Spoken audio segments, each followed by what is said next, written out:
Good bye டக்லி trailer பார்க்கலாம். என்னங்க ஆரம்பமே வந்துட்டு வேற மோட்ல ஆரம்பிக்குது. அர்ஜுன் தாஸ் அது இப்பதான் உங்க வரலாறு எடுத்து பார்த்தேன்.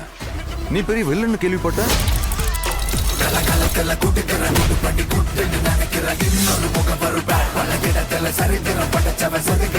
இந்த லுக்கு தாங்க வேற லெவலா இருக்கு. அவ்வளவு எங்க தெரியறாருன்னு. ஆனா என் கேம்ல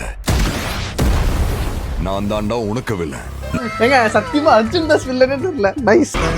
This is my fucking action சீனுக்கு சம்பந்தமே நம்ம ஏதோ பழைய காலத்து பாட்டா போட்டு வச்சிருக்காங்க. ஆனா நல்லா இருக்கு, ஒர்க் அவுட் ஆகுது இவரோட படத்துல. போய் சொல்லுனா நான் யாருன்னு எல்லாருக்கும் நிரூபிக்கிற நேரம் இது. தம் எனக்காக விட்டேன், சரக்கு என் வைஃப்காக விட்டேன், ஓகே வயலன்ஸ் என் பையனுக்காக விட்டேன்.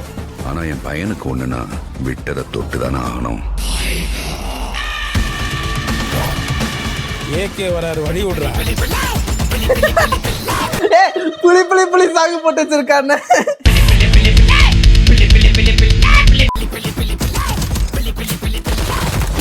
$10 கிலோ கறி வேணும் பாய். 10 கிலோ கறி வேணும் பையா. என்னடா நடக்குறீங்க? ஃபுல் மீம் ரெஃபரன்ஸோட படத்தை எடுத்து வச்சிருக்காங்க. இருங்க பாய். இருங்க பாய் வரையா. டேய் சார் உங்க கார்டு மேல ஒரு 16 நம்பர் இருக்கும், அந்த 16 நம்பர் கொஞ்சம் சொல்றீங்களா சார்? டேய் ஃபுல்லாவே வந்துட்டு ஃபுல்லா மீம் ரெஃபரன்ஸோட போட்டு வச்சிருக்காங்க. அவன் பயத்துக்கே பயம் காட்டவன்.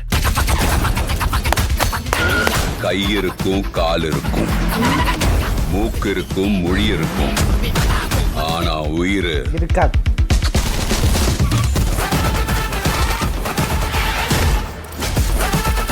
Bad boy. எனக்கு வந்து ஃபர்ஸ்ட் டைம் ஒரு நல்ல அஜித் ட்ரெய்லர் பார்த்த மாதிரி இருக்கு. இந்த படம் என்னோட கணிப்பு படி மாசா வரும்னு நம்புறேன். நீங்க என்ன நினைக்கிறீங்க? கமெண்ட் பண்ணுங்க.